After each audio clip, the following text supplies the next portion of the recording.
भाई नमस्कार। जी नमस्कार। आज के इस वेबिनार का शुभारंभ आप करें। जी धन्यवाद।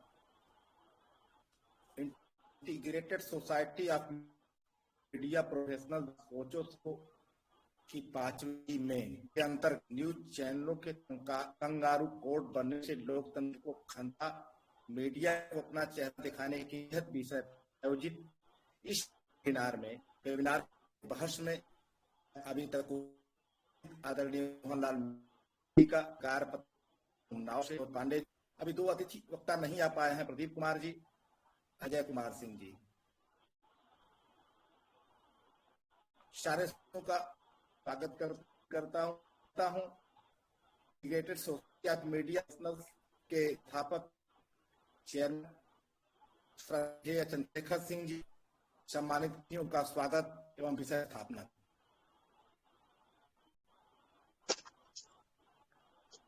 चंद्रशेखर सिंह,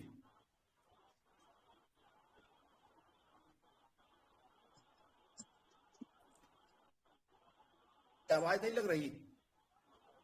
जी हेलो जी जी हेलो, आवाज मिल रही है। हमारे बीच में डॉक्टर अजय कुमार सिंह जी भी जुड़ गए हैं। डॉक्टर अजय कुमार सिंह जी भी जुड़ गए हैं। अच्छा, नमस्कार। डॉक्टर अजय आज integrated society of media professionals संस्था की जो 5वीं कड़ी है सोचो समझो की, उसमें न्यूज चैनलों के कंगारू कोर्ट बनने से लोकतंत्र को खतरा, मीडिया को अपना चेहरा देखने की नसीहत। और आज के इस बहस के कार्यक्रम में हमारे बीच में है डॉक्टर अजय कुमार सिंह जी, निदेशक, dean faculty of mass communication, Hardev Joshi university of journalism and mass communication, Jaipur से।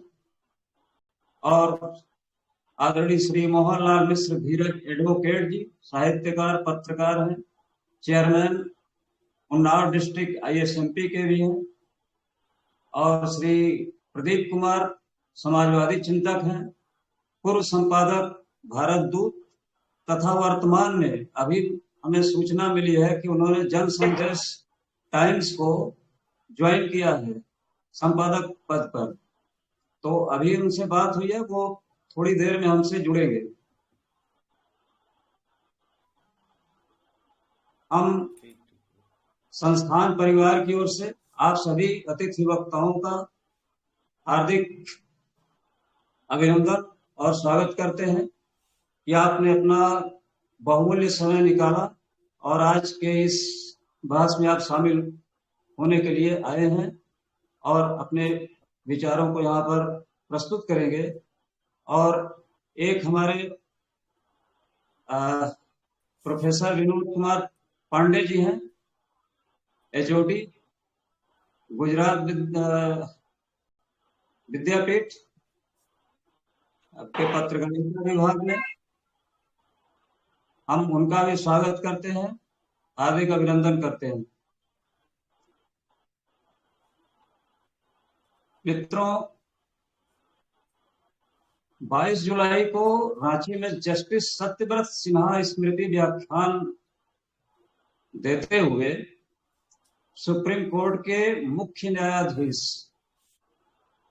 सम्माननीय श्री VN रमन्ना ने जब ये कहा कि मीडिया कंगारू कोर्ट की भांति व्यवहार कर रहा है और जो भी उनके समाचार प्रस्तुतिकरण है, जो बहसें होती हैं, वो उन पर खुद एक अदालत बनकर वो फैसला देने लगते हैं या अपने जो संवाददाता हैं उनको क्षेत्र में भेजकर संबंधित जो एक्यूज्ड है, जो आरोपित है, जो प्रतिवादी है, उससे इंटरव्यूज करते हैं और लोगों के बीच एक कॉन्सेप्ट क्रिएट करते हैं। तो ये गलत धारणा है और इसके लिए उन्होंने चेतावनी दिया कि यदि सरकार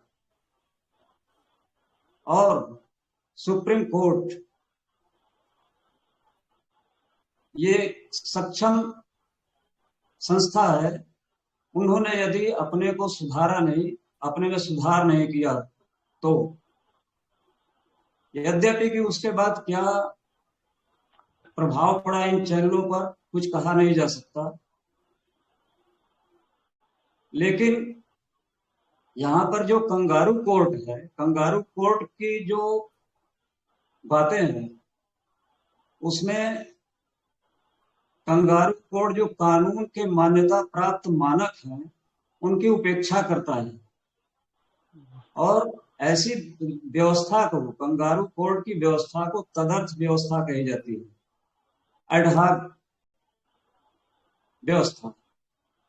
और कंगारू कोर्ट ये पहले से ही एक जो धारणा बना लेती है किसी प्रकरण पर, उसी के अनुरूप निष्कर्ष देती है, पहले से ही बनी बनाई धारणा पर अपने फैसले करती है।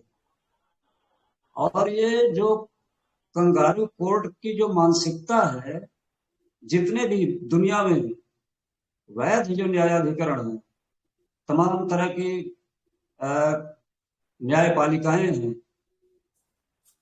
उन पर भी ये लागू होता है। जो कोर्ट जानबूझकर कानूनी नैतिक दायित्वों का अवहेलना करता है, ये उन पर भी लागू होता है। और कंगारू शब्द से जो ध्वनित होता है वो छलांग से होता है, छलांग या कूदना।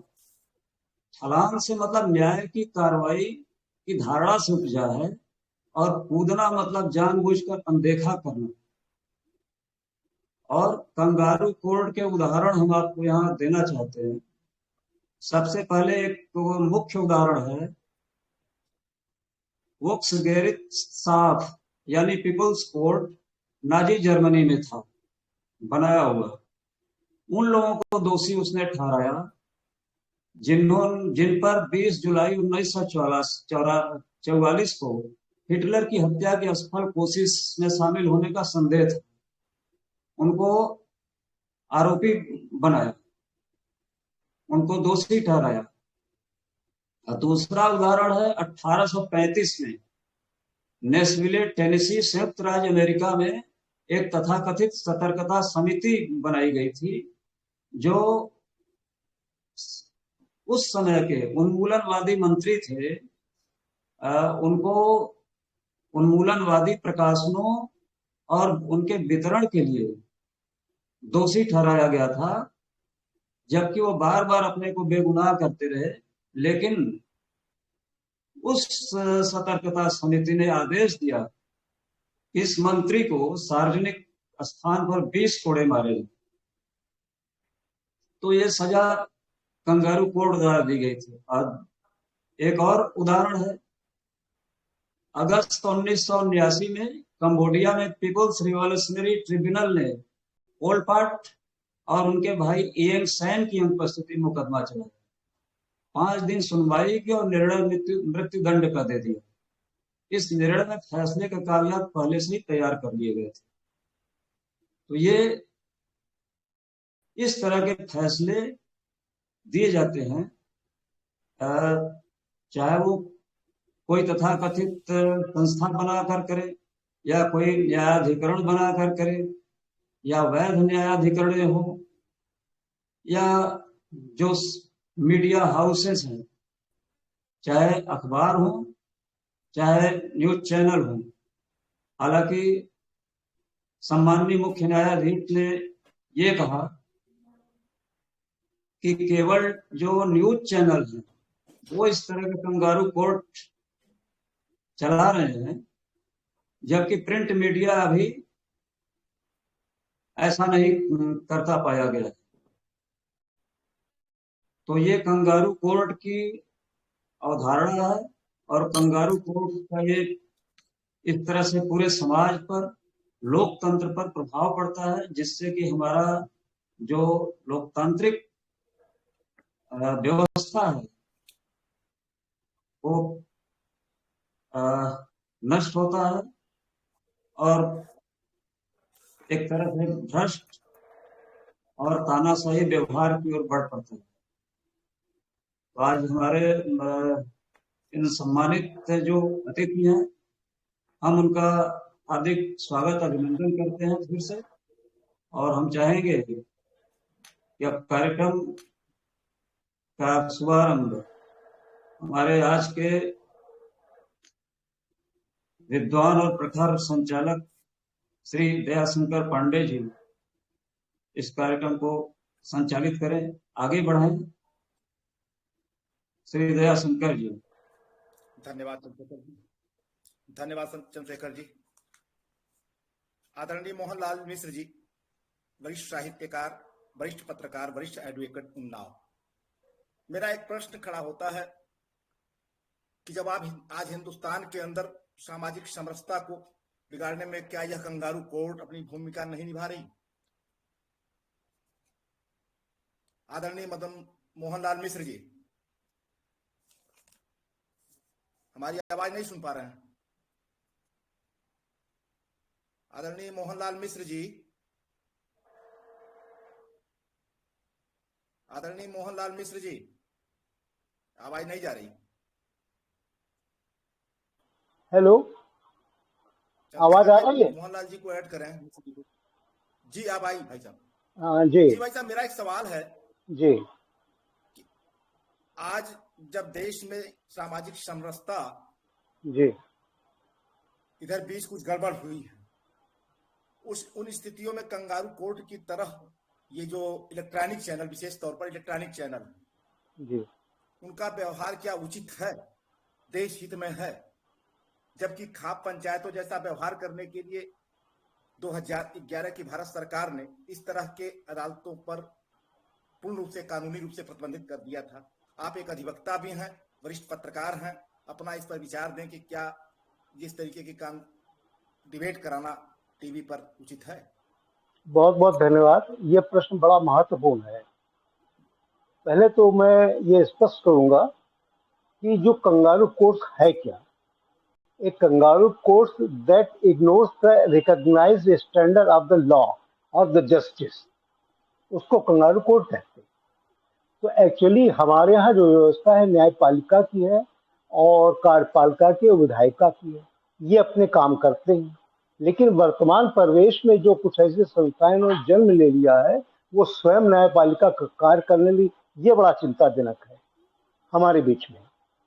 जैसे पंचायत में होना या स्वयं निर्णय ले लेना, तो इससे जो है पूरा जो सेटअप है हमारा, ये प्रभावित होता है। जहां तक आप टीवी में जो बहस करते हैं या वो लोग अपना करते हैं, तो पहली बात बड़ा विनम्र भाव से मैं कहूंगा, जितने भी टीवी चैनल्स हैं वो किसी न किसी विचारधारा से जुड़े हुए हैं और उसी विचारधारा को वो प्रस्तुत करते हैं जिनसे जुड़े हैं। इससे जो आदरणीय मोहनलाल जी, हम आपसे निवेदन करना चाहते हैं, अपने वीडियो को शेयर करें ताकि आप भी लोगों को दिखें। अच्छा, तो अब्रल करें, हमको शेयर करें, हम दिखें। ये हाँ नहीं, हाँ ये हाँ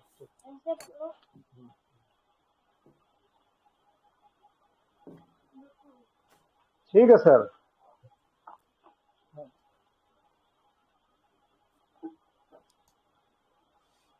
शुरू में आप दिखे थे सर, अब दिख नहीं रहा है। जी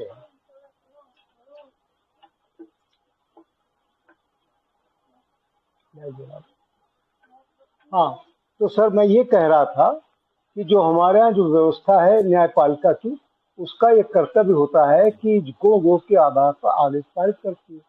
लेकिन जो टीवी में जो बहस करते हैं वो एक अपनी विचारधारा से जुड़े हुए या जो टॉप के लोग हैं उन पर एक ऐसा कंसेप्ट तैयार कर देते हैं जिससे पूरी मानसिकता बदल जाती है।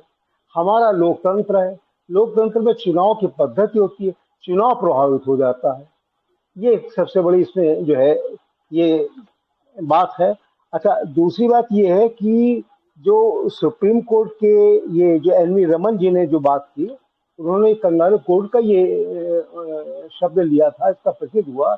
लेकिन इसी संदर्भ में अगर आप जाएं इतिहास में, तो सेकेंड वर्ल्ड वार में हिटलर की जो नाजी पार्टी थी, उसने भी ट्रायल करके जितने भी लोगों को फांसी दी, उसको भी नाजी कोर्ट ये जो है कंगारू कोर्ट किया गया।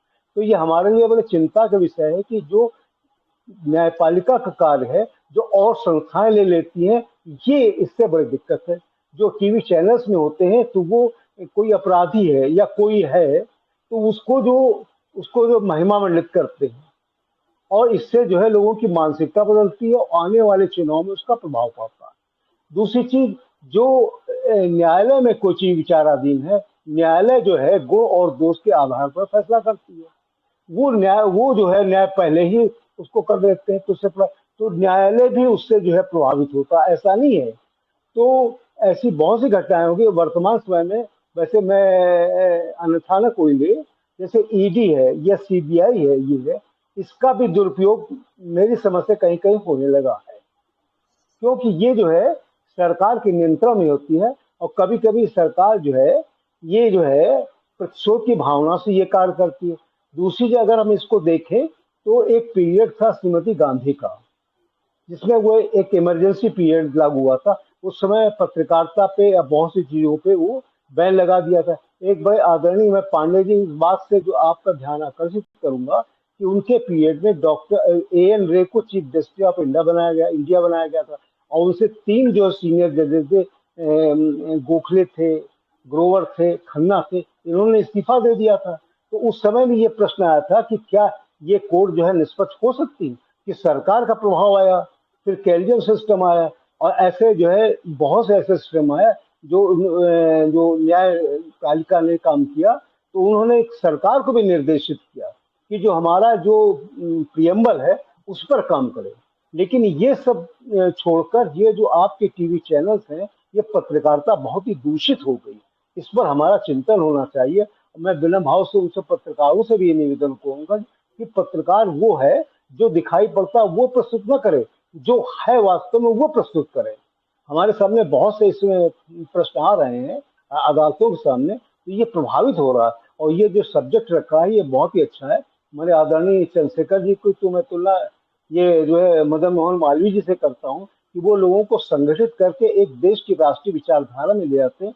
तो हमारा कर्तव्य है कि अच्छा, जैसे आपके समाजवादी चिंतन की बात है, समाजवादी चिंतन पर भी एक बहुत महत्वपूर्ण बात है कि हमारे समाज में इक्वलिटी होनी चाहिए। और समाजवाद भी इतना अलग अलग है, जयप्रकाश नारायण का अलग है, नेहरू का अलग है, मार्क्स का अलग है, लेकिन उसका केवल भाव यह है कि सभी सुखी हों, सभी के पास सर्वे भवन सर्वे बदलानी पसंद है, this feeling all should be happy, no one should. ये हमारा दर्शन सनातन धर्म है। लेकिन इससे कुछ हमको अदर वाइज दिखाई पड़ रहा है। इसमें हम लोग जैसे समान कार समान वेतन की बात है, या सबका विकास सबकी है, इसके विपरीत कुछ ऐसी स्थितियां हो रही हैं। तो इन्हीं शब्दों के साथ मैं अपनी बात समाप्त करता हूँ। धन्यवाद आदरणीय मोहनलाल जी। चंद्रशेखर भाई, प्रदीप जी आ गए हैं क्या? नहीं, अभी नहीं आया हमारे बीच में। तब तक हमारे बीच में प्रोफेसर विनोद कुमार पांडे जी हैं। विनोद कुमार पांडे जी हैं, उनसे आप अनुरोध करें आए। हाँ, सभी को नमस्कार। स्वागत है इस कार्यक्रम में। जी जी, सबको नमस्कार। और रमन्ना साहब ने, जैसा कि चंद्रशेखर जी ने बताया कि CGI रमन्ना जी ने अभी रांची में 22 जुलाई को एक मंच से उन्होंने कहा जी कि आधी अधूरी सूचना के एजेंडे के तहत टीवी चैनल आजकल डिबेट चला रहे हैं। यह लोकतंत्र के लिए घातक है। CGI रमन्ना जैसे CGI है भारत सुप्रीम कोर्ट के, उनके जैसे लोगों की चिंता जाहिर करना, क्या भारत सरकार को इसको संज्ञान में नहीं लेना चाहिए? तो देश की सर्वोच्च संस्था की CGI ने इस बात की चिंता जाहिर की है, कोई विपक्ष का नेता नहीं। अगर CGI रमन्ना साहब ने इस बात की चिंता जाहिर की है, तो क्या भारत सरकार का धर्म कर्तव्य नहीं बनता कि वो इसको गंभीरता से ले और इस तरीके के कंगारू कोर्ट चलाने वाले टीवी चैनलों पर तत्काल प्रतिबंध लगाएं? आदरणीय विनोद पांडे जी। जी नमस्कार आदरणीय चंद्रशेखर जी और इस वेबिनार में दयाशंकर जी और वेबिनार में जितने सब लोग जुड़े हुए हैं उन सबको नमस्कार। मैं केवल एक श्रोता के रूप में यहाँ पर आया हुआ हूँ और मैंने सोचा कि विषय बहुत अच्छा है और मैं भी जरा सुनूं कि क्या विचार आ रहे हैं। लेकिन हमारे जो वक्तागण हैं मिश्रा जी को छोड़कर के बाकी लोग नहीं आए हैं अभी। तो मेरा देखिए मैं विचार बता सकता हूँ कि क्योंकि मैंने कोई अध्ययन नहीं किया है अभी इस मामले में। जैसे कि पत्रकारिता का आप सभी लोग जानते हैं कि पत्रकारिता का क्या उद्देश्य है और पत्रकारिता के क्या मानदंड हैं। आज नैतिकता की बात है तो पत्रकारिता में नैतिकता बहुत पहले से ही शुरू से ही है और ये है कि सरकार ने ये निर्णय लिया कि पत्रकार स्वयं नैतिकता संबंधी अपना एक नीति बनाए।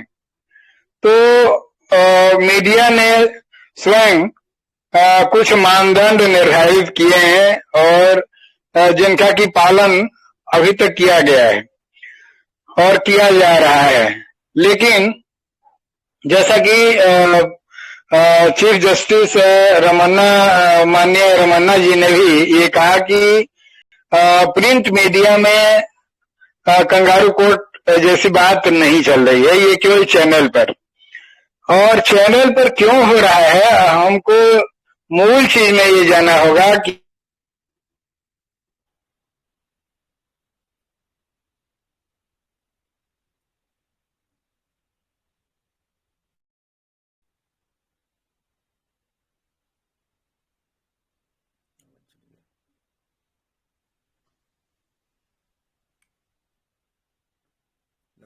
विनोद कुमार पांडे जी, आपका माइक ऑफ है, ऑन करें।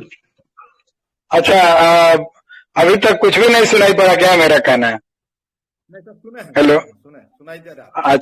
अच्छा, ओके। तो मैं ये कह रहा था कि पत्रकारिता में नैतिकता शुरू से ही किया गया और पत्रकारों पर छोड़ा गया कि आप अपने लिए स्वयं नीति निर्धारण कर लीजिए। और पत्रकारों के संगठनों ने नीति निर्धारण किया और कुछ नीतियां बनाई जिनका कि अनुपालन किया जाता रहा है, अभी भी हो रहा है। जैसा कि आदरणीय सीजीआई रमन्ना जी ने भी कहा कि ये प्रिंट मीडिया में ऐसा नहीं हो रहा है, लेकिन न्यूज चैनल पर हो रहा है। ये सब कंगारू कोर्ट जैसा चलाया जा रहा है। कंगारू कोर्ट तो हम नहीं कर सकते, लेकिन उस पर कुछ ऐसी बातें की जाती हैं जिससे जो कि सही नहीं भी होती हैं, क्योंकि ऐसे एक्सपर्ट को बुलाया जाता है कि जो कि वास्तव में एक्सपर्ट भी नहीं है और वो स्वयं किसी विचारधारा से प्रभावित रहते हैं। वो लोग क्या करते हैं चैनल वाले कि हर विचारधारा के लोगों को बुला लेते हैं, वहां पर तू मैं होता है, झगड़ा होता है। और जो ये कंगारू कोर्ट की जो बात आई, ये सभी लोग जानते हैं, मैं उसको दोहराऊंगा नहीं कि कैसे शुरू हुआ। एक टीवी चैनल पर डिबेट हुआ, सब ये हुआ, उस प्रकरण में मैं नहीं जाना चाहता हूं। लेकिन उसके बाद हम टिप्पणियां भी हुई, कई जजों ने भी किया, कुछ IAS अफसर और कुछ रिटायर्ड जजेस ने भी कमेंट किया। दो जो माननीय जज साहब थे, न्यायाधीश महोदय, उन्होंने कंगारू कोर्ट की तरह से ही अपना विचार व्यक्त कर दिया। अब उस पर क्या है कि टीवी चैनल पर डिबेट होने लगी। अब टीवी चैनल पर जैसा कि मैं बता रहा हूं कि हर तरह के विचारधारा के लोग अपना विचार प्रस्तुत कर रहे हैं, चाहे वो सही है, चाहे गलत है, चाहे अनैतिक है। तो ये एक वास्तव में मीडिया के लिए एक बहुत ही दुर्भाग्यपूर्ण स्थिति है। हम पहले ये कहते थे कि जैसा कि सभी लोग जानते हैं कि प्रिंट मीडिया वो एक गंभीर मीडिया है और गेट कीपिंग की व्यवस्था है। अब क्या है कि न्यूज चैनल पर भी गेट कीपिंग की व्यवस्था तो है, लेकिन अपने चैनल को आगे बढ़ाने के लिए हम ही नंबर 1 है इस ये बताने के लिए और धनार्जन के लिए ये सब डिबेट हो रहे हैं तरह तरह के, जो कि नहीं होने चाहिए और उस पर कोई गेट कीपिंग की व्यवस्था नहीं रह जाती है। जैसे कि आपने किसी चैनल ने कोई डिबेट किया और उसमें कई विचारधारा के लोग आ गए, अपने अपने विचारधारा की बातें उन्होंने शुरू कर दी वहां पर। अब वहां पर लाइव भी है एक तरह से, तो अगर लाइव नहीं भी है तो भी चैनल अपने ये अपना सर्कुलेशन तो नहीं कर सकते, अपना टीआरपी बढ़ाने के लिए उसको जाने भी देते हैं और बाद में झूठ मूठ का डांटते भी हैं कि नहीं आप ये नहीं कर सकते, माफी मांगिए। लेकिन अगर आपने ऐसे लोगों को बुलाया क्यों? तो एक बहुत ही गंभीर प्रश्न है।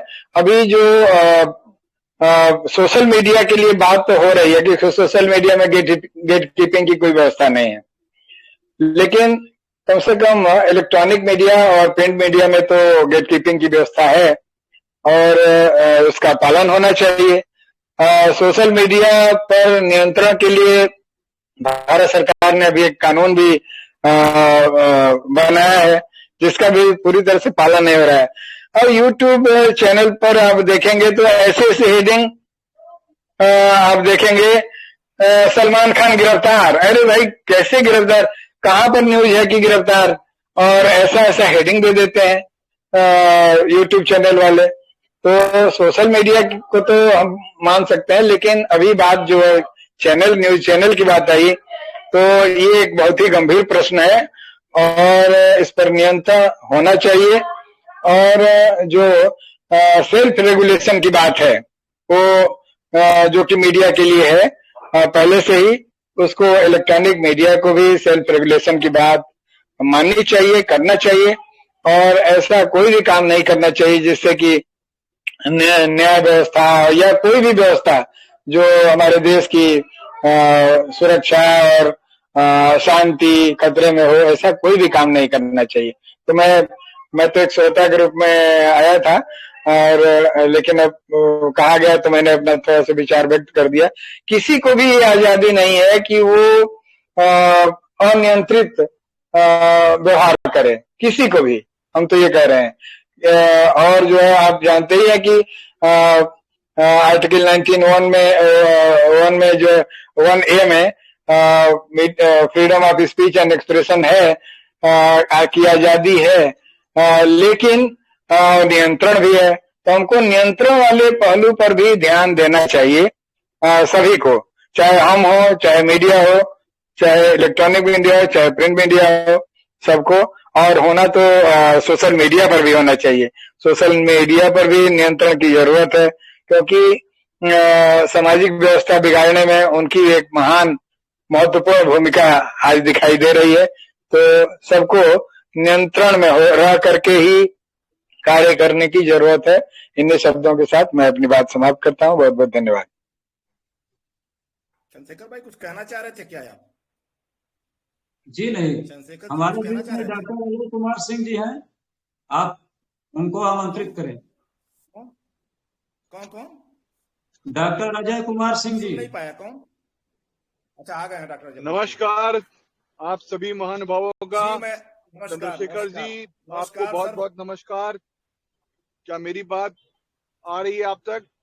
जी जी मिल रही है। आप अपने वीडियो को शेयर करें और हमारे संचालक महोदय आपसे निवेदन कर रहे हैं। जी जी जी एक मिनट।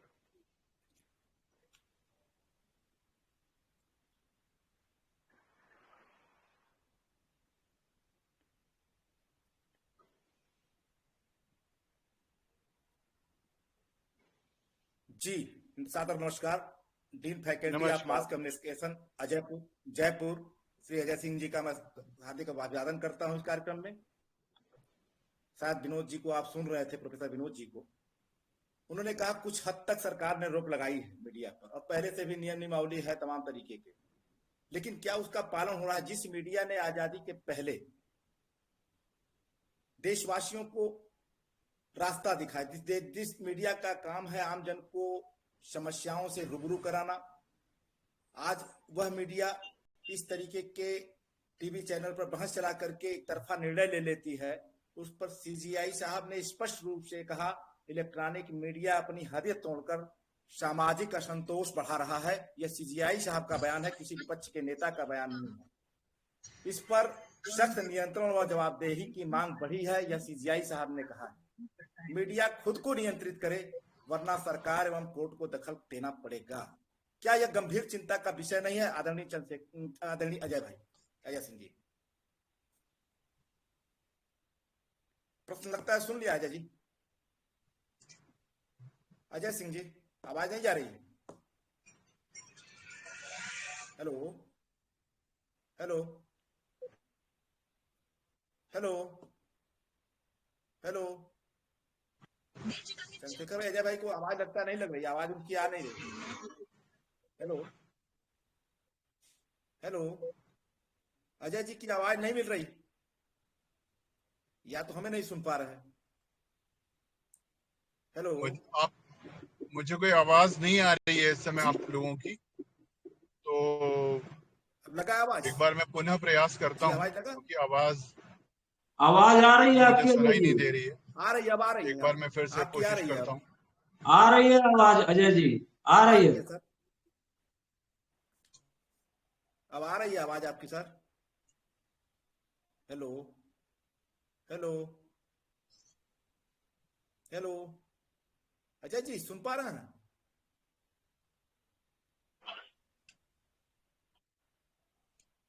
अजय सिंह जी सुन पा रहे हैं? अजय कुमार सिंह जी, आवाज मिल रही है? आवाज मेरी मिल रही है आपको? जी जी मिल रही है। जी हाँ। हेलो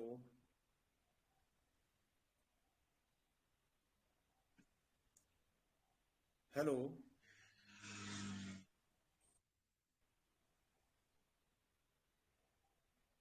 जी डॉक्टर अजय जी, आवाज लग रही है?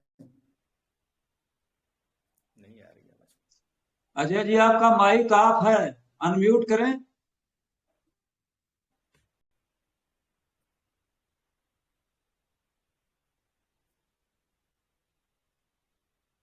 अजय जी आपका माइक ऑफ है, अनम्यूट करें अपने को।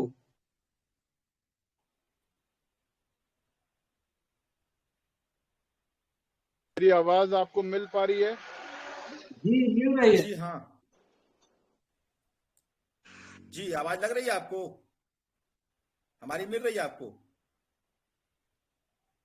डॉक्टर अजय जी, आपको आवाज मेरी लग रही है?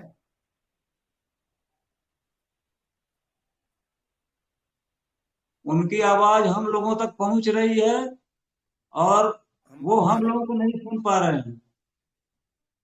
जी जी जी, उनकी आवाज नहीं आ रही है। आपकी आवाज नहीं आ रही है अजय जी, वो फिर से ज्वाइन करेंगे, फिर से ज्वाइन करेंगे। ठीक ठीक। जी अजय जी, आवाज आ रही है मेरी सर? हाँ मिल रही है, मिल रही है। जी जी बिल्कुल बिल्कुल बिल्कुल। तो जी जी, आवाज आई।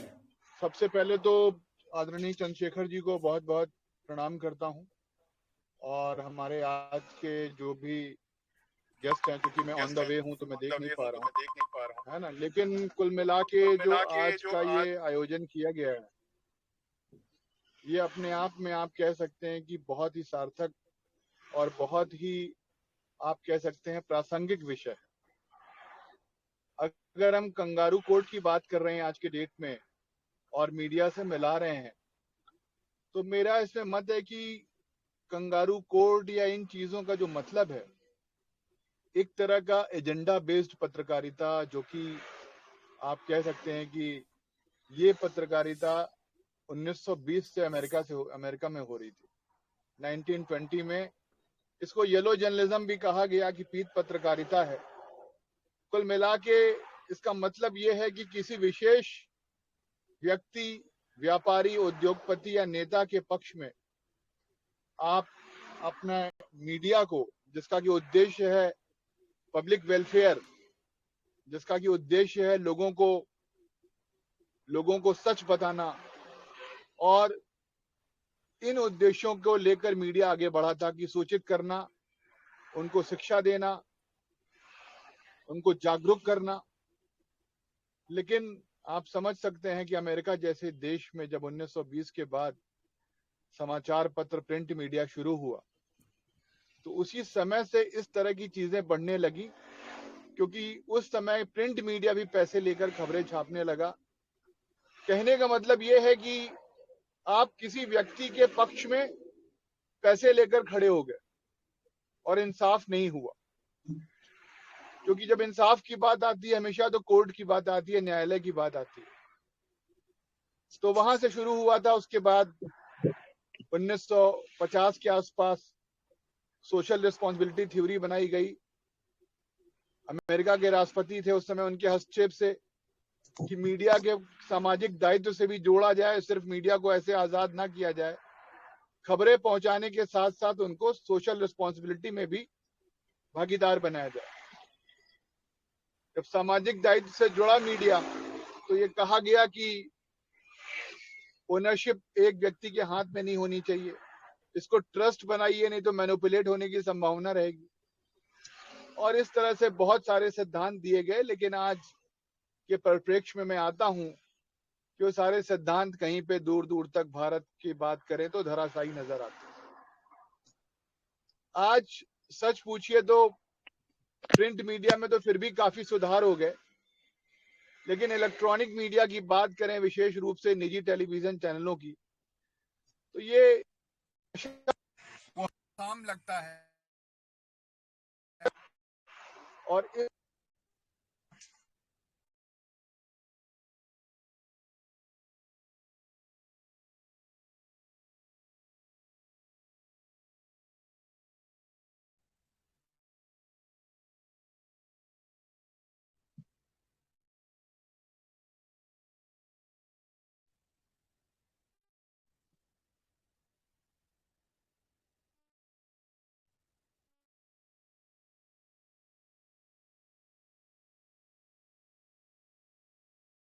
अजय जी, आपकी आवाज नहीं आ रही है।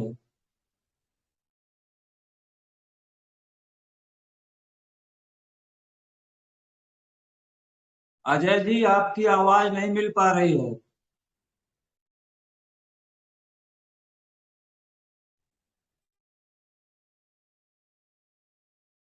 हेलो,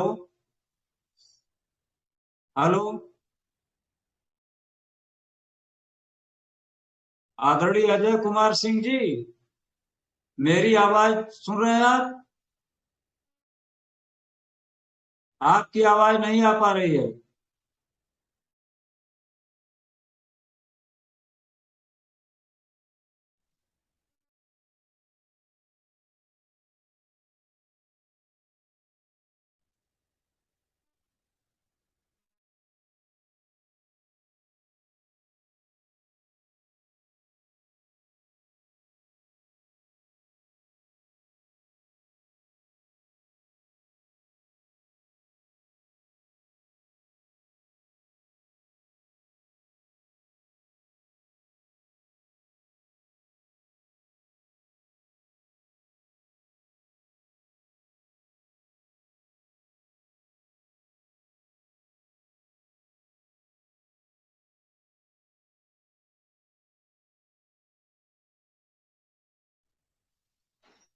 अधिकृत समाज में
हेलो अजय जी। अजय जी।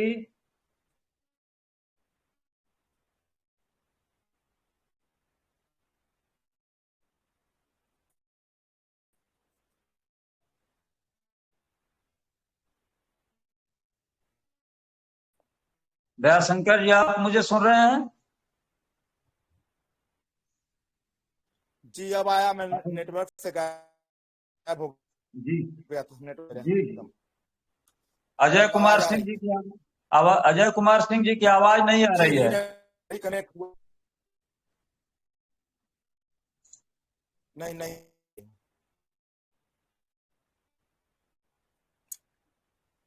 डॉक्टर अजय जी, आपकी आवाज नहीं आ रही है। लगता है डॉक्टर अजय कुमार सिंह जी भी हेलो। नेटवर्क की समस्या से जूझ रहे हैं।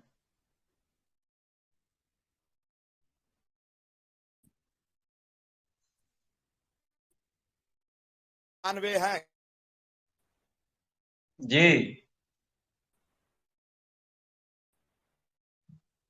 नहीं नहीं। इसीलिए समस्या आ रही है आवाज की उनके साथ।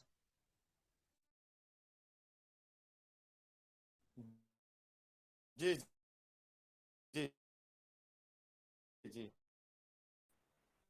अजय जी, आपकी आवाज नहीं आ रही है।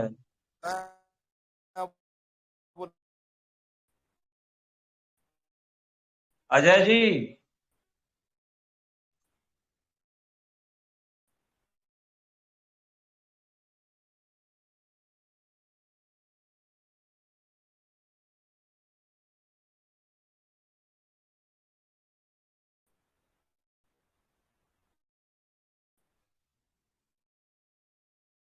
हेलो।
दयाशंकर जी।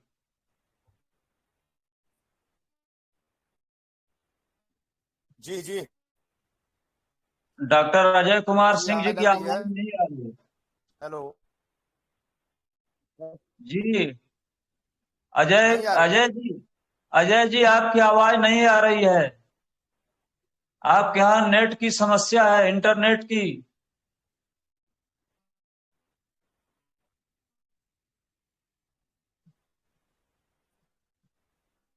और रास्ते में है दयाशंकर जी। बोल रहा है, आ रही है। हाँ। या तो एक जी हाँ, काम देख रहा किया हूँ में जाए। है। जी। या तो एक काम करें कि इसको हम फिर से लिंक करें, दें, शुरू करें।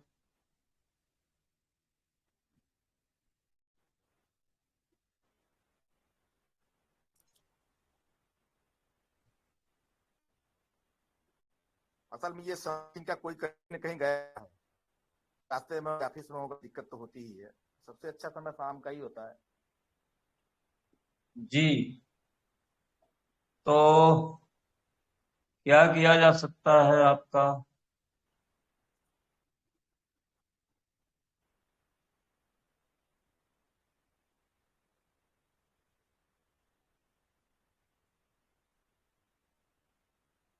विषय अच्छा था, चर्चा अच्छी हो रही थी, लेकिन अब आवाज नहीं आ रही अजय भाई।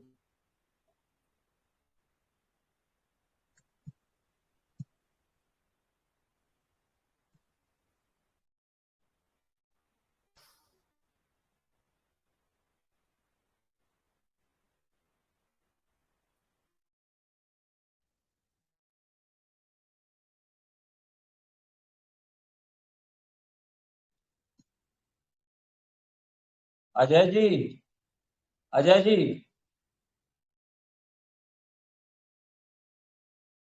अजय कुमार सिंह जी, आवाज सुन रहे हैं?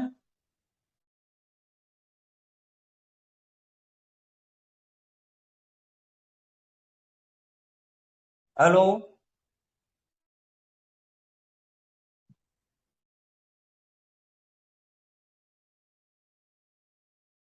Doctor Ajay Kumar Singh ji, hello, hello, doctor Ajay Kumar Singh ji, आवाज सुन रहे हैं?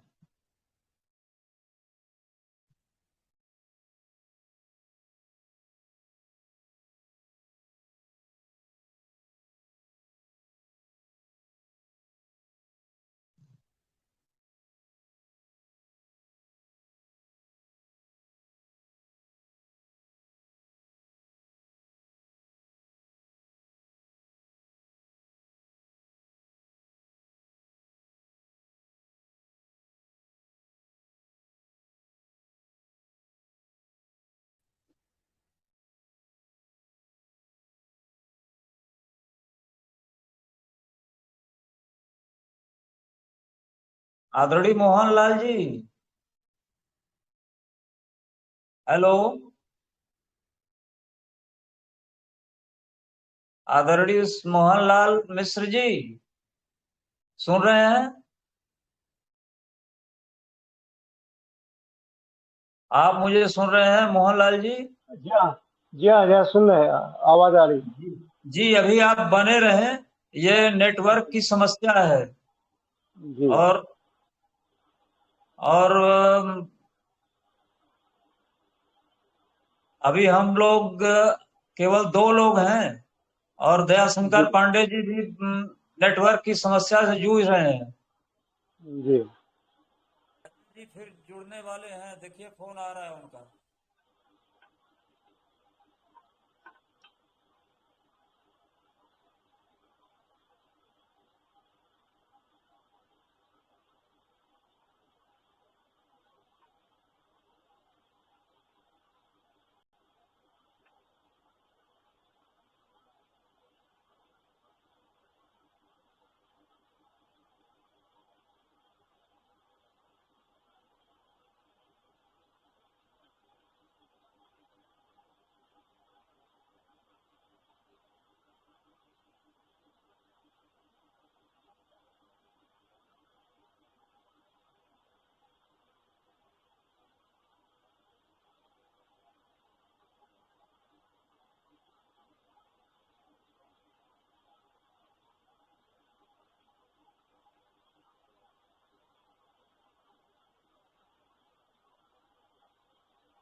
आदरणीय मोहनलाल मिश्र जी।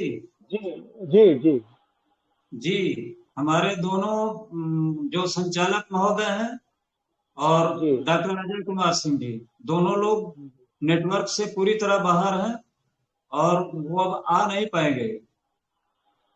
इसलिए इसलिए क्या हम आपसे एक बार फिर से अनुरोध करना चाहते हैं। विनोद पांडे जी जुड़ गए हैं।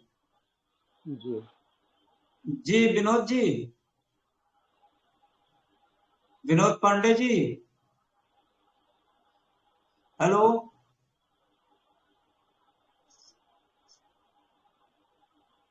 विनोद पांडे जी, हेलो। विनोद पांडे जी, हेलो।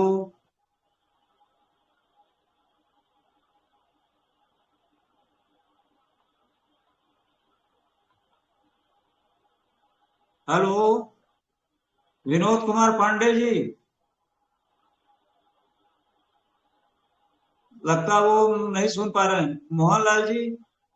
जी जी, अब अपने वीडियो को शेयर करें और जी दो चार वाक्य और इस पर बोलें। ये नेटवर्क जी ने आज व्यवधान डाल दिया है। जी उसके बाद हम इस कार्यक्रम को समाप्त करेंगे। जी देखिए, हमारा जी निवेदन, जैसे हमने पूर्व में कहा था, कि हमारी लोकतांत्रिक व्यवस्था है।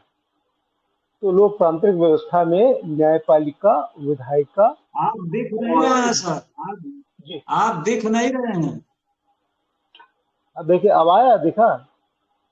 नहीं, आपकी आवाज तो आ रही है जी लेकिन आप दिखाई नहीं पड़ रहे हैं।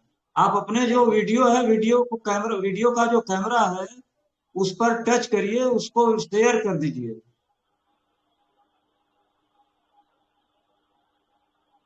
अब आया? नहीं, अभी नहीं है। अब आया? आपके आपके सामने जो कैमरे की बटन है उस पर टच करिए।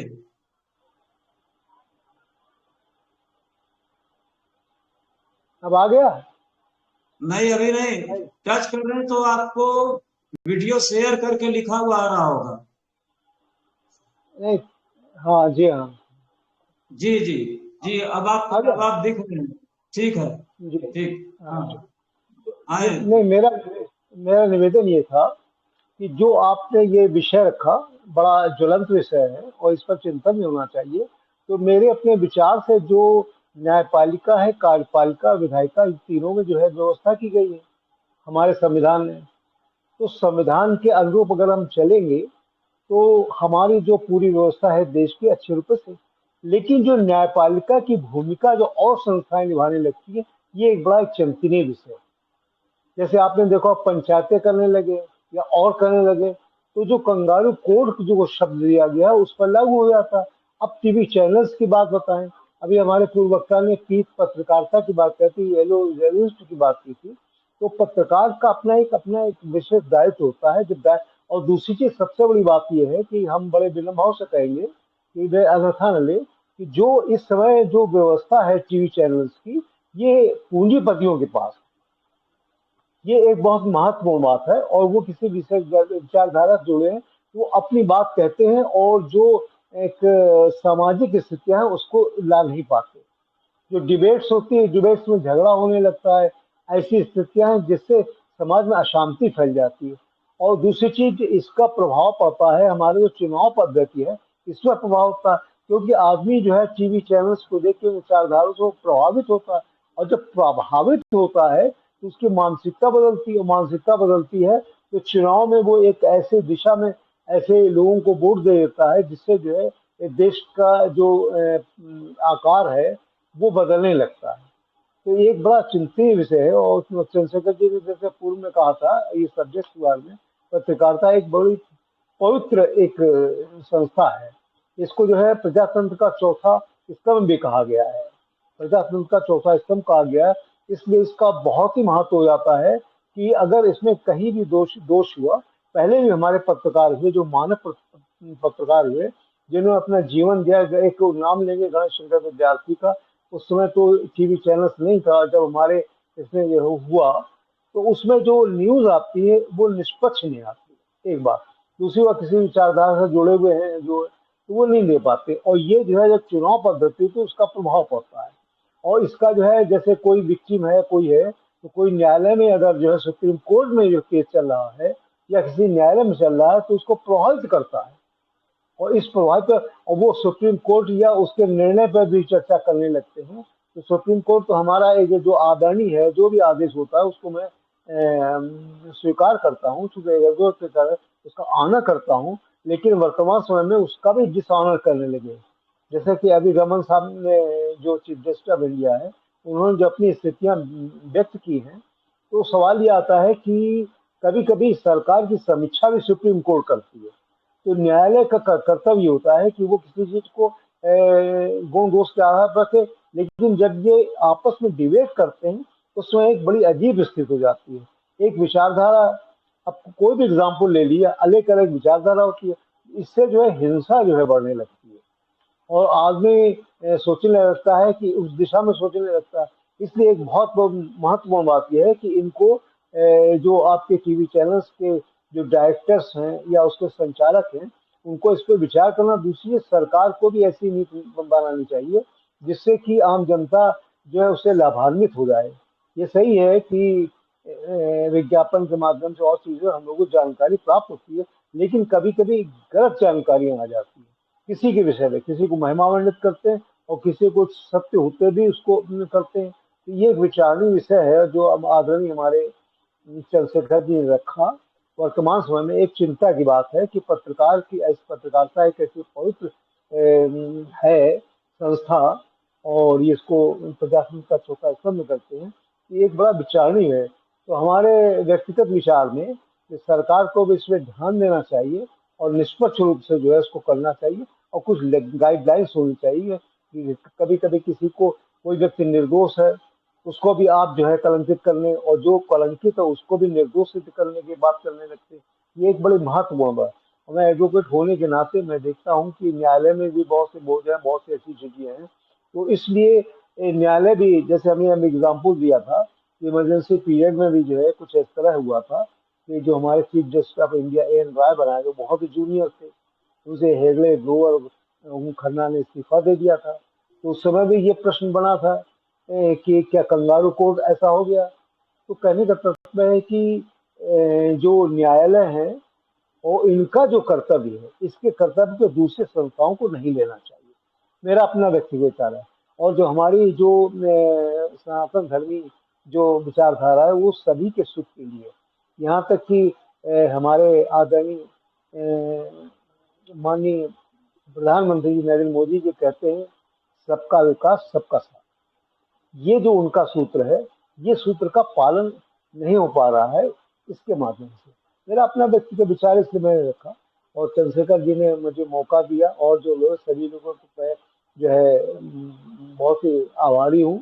और एक बात यह, चंद्रशेखर जी हमारे पत्रकारिता के क्षेत्र के मानक हैं, इसीलिए संस्कार भारत के 21 जुलाई को उन्नाव जनपद में आपको जो है पत्रकार पंडित पीताम्बर मिश्र स्मृति ने जो है उनको पत्रकारिता पे जो सम्मानित कर रही है।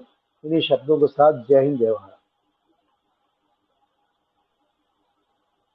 धन्यवाद आदरणीय मोहनलाल मिश्र जी, आप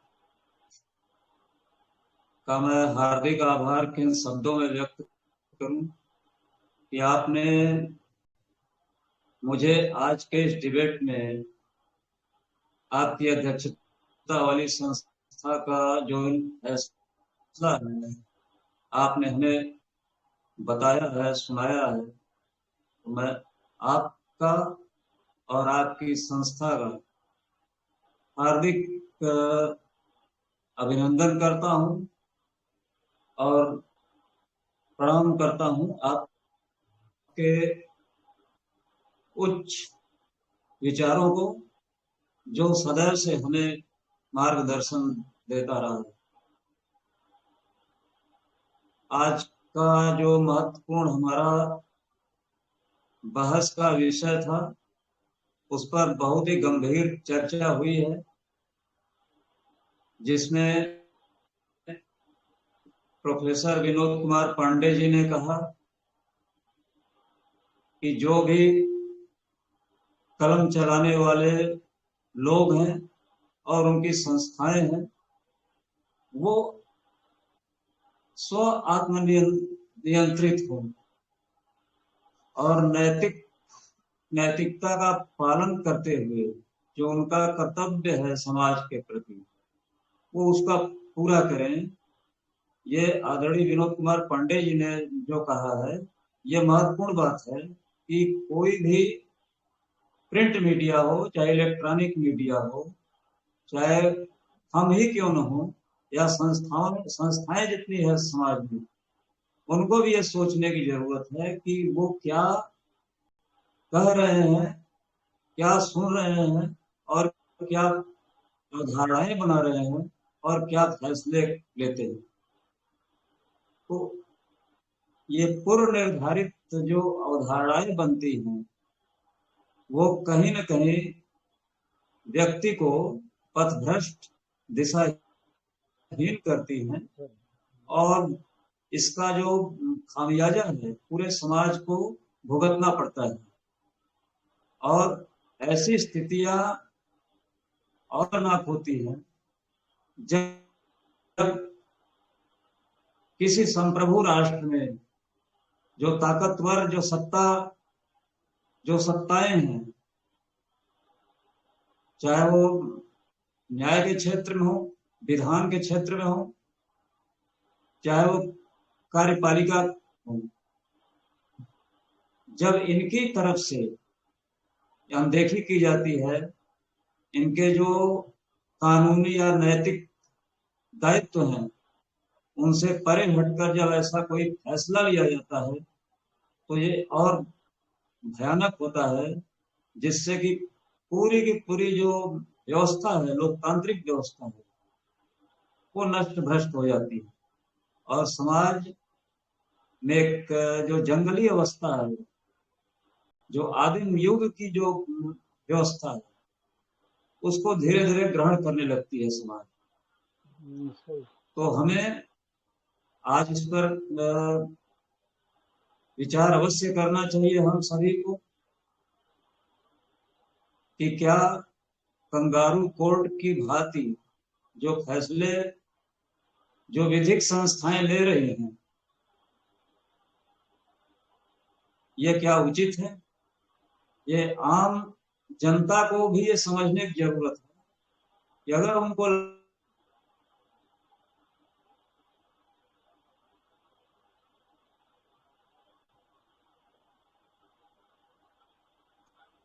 करें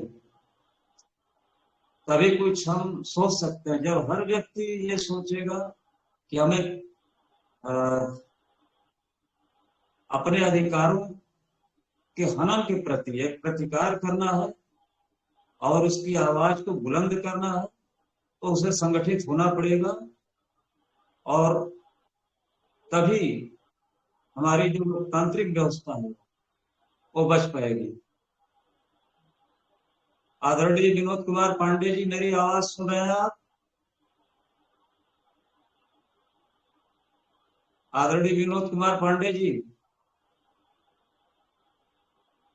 लगता है जी आदरणीय विनोद जी आप आवाज सुन रहे हैं?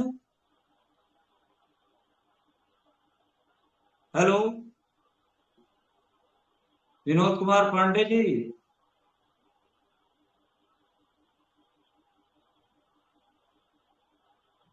लगता हमारी आवाज नहीं पहुंच पा रही है। तो आज का जो हमारा इतना गंभीर चिंतन था मंथन था इस विषय पर आज जो खलनायक की भूमिका आवाज आ रही है? हेलो जी आवाज आ मेरी रही है? आवाज आ जी जी आवाज आ रही है। आवाज हाँ, तो आ रही है। आपकी आवाज सुनाई पड़ रही थी, मैंने सब सुना। आपको बहुत बहुत धन्यवाद और आपको बहुत ही मेरी तरफ से आपको बहुत बहुत आभार कि आपने इतने अच्छे विषय पर वेबिनार का आयोजन किया। आप तो अच्छे विषय पर करते ही हैं और आपके माध्यम से हम लोग जुड़ते हैं और अपने विचार प्रस्तुत करते हैं। मैं तो खैर आज श्रोता था, लेकिन आपने कहा तो मैंने कुछ विचार व्यक्त कर दिए। और आपने कहा कि दोबारा कुछ बोलिए, तो मेरा यही है जो आपने दोहराया कि सेल्फ नियंत्रण, सेल्फ कंट्रोल की जरूरत है। और शुरू से ही पत्रकारिता में ये था कि भाई कैसे नियंत्रित होगा। तो मैंने एक चीज कहा कि गेट कीपिंग की व्यवस्था है। गेट कीपिंग मतलब कि जो भी जाता है, मतलब कि राइटिंग में और या तो बोलने में, उसकी वो एक संपादक के माध्यम से जाता है, मतलब कि उसको देखा सुना जाता है। अब ये जो इलेक्ट्रॉनिक मीडिया का देख करके, आजकल की व्यवस्था को देख करके ऐसा लगता है कि वो लोग जानबूझ कर भी ऐसे लोगों को निमंत्रित करते हैं जो कि अपनी विचारधारा को वहां पर ले आके प्रस्तुत कर देते हैं, और ये टीआरपी बढ़ाने में मदद करती है। तो ये देखिए, ये जो आपने ये वेबिनार का विषय जो चुना, आपको मालूम है कि किस संदर्भ में आपने चुना होगा, लेकिन इसके पहले भी जो डिबेट आते हैं, डिबेट होते हैं, वो भी ऑब्जेक्शनेबल कई बार उसमें बातें जाती हैं। लेकिन आपने तो विशेष संदर्भ में मेरे ख्याल से ये रखा है, क्योंकि रमन्ना जी ने ये विचार व्यक्त कर दिया। लेकिन अब देखिए, हम उनके खिलाफ हम नहीं बोल सकते, लेकिन ये जो अभी मिश्रा जी ने कहा, ये चारों संस्थाओं को भी, फोर्थ स्टेट तो मीडिया ही है, इसके अलावा जो तीनों संस्थाएं हैं उनको भी आत्मनिरीक्षण करने की जरूरत है। जैसे कि हम नहीं कहेंगे, लेकिन आप जानते हैं कि क्या संदर्भ था। मैं उसको पुनरावर्तन उसका नहीं करना चाहता हूँ, क्योंकि हम क्यों बोले। लेकिन ये बात रमन्ना जी को भी क्यों कहना पड़ा, और ये कहाँ से बात उठी, आप जानते हैं। पहले चैनल पर आया, उसके बाद जो है 2 न्यायाधीश महोदय लोगों ने अपनी टिप्पणी कर दी, और उसके बाद जो है फिर मीडिया ट्रायल होने लगा। तो अब उसके बाद जो है सब लोगों के दिमाग में आया कि ये बहुत ज्यादा हो रहा है। तो जो सेल्फ नियंत्रण की बात है, सब पर, हमारे आप सब पर लागू होता है। मैं अभी इन्हीं शब्दों के साथ अपनी बात समाप्त करता हूँ। चंद्रशेखर जी जी, धन्यवाद विनोद जी। जी जी, तो ठीक, थैंक यू। आज का जो कार्यक्रम था, वो कार्यक्रम बहुत ही गंभीर विषय पर था। हमारे विद्वान अतिथि वक्ताओं ने गंभीर चिंतन किया, अपनी चिंता व्यक्त की। लेकिन इस वेबिनार में आज पहली बार है कि जब इंटरनेट खलनायक बनकर उभरा है, और हमारे एक मुख्य अतिथि डॉक्टर अजय कुमार सिंह जी और हमारे संचालक महोदय श्री दयाशंकर पांडे जी, वो जुड़ नहीं पाए, न जुड़ पा रहे थे, तो उनकी आवाज भी नहीं आ रही थी। तो जो भी है, लेकिन इस पर विचार रखे गए।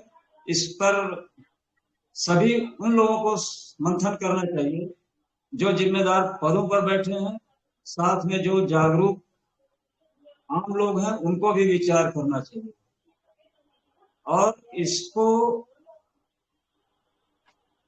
इस तरह से एक जन जागरण अभियान की तरह लेना चाहिए कि जिससे कि लोगों को अपनी व्यवस्था के बारे में पता चले कि उनकी व्यवस्था किधर जा रही है, क्यों जा रही है, तो इसको कैसे गर्त में गिरने से बचाया जा सकता है। ये बहुत बड़ा काम होगा। आज के इसी विषय पर जो संदेश गया है, संदेश बहुत ही गंभीर और उत्तम है, और हमें विश्वास है कि लोग जो भी इसे सुनेंगे, देखेंगे, वो इसका अनुसरण करने का प्रयास अवश्य करेंगे। इन्हीं सब वाक्यों के साथ हम आप सभी का एक बार फिर से हार्दिक स्वागत अभिनंदन करते हुए नमस्कार करते हुए अब हम चाहेंगे कि इस कार्यक्रम को औपचारिक रूप से इसे समाप्त किया जाए। धन्यवाद, नमस्कार।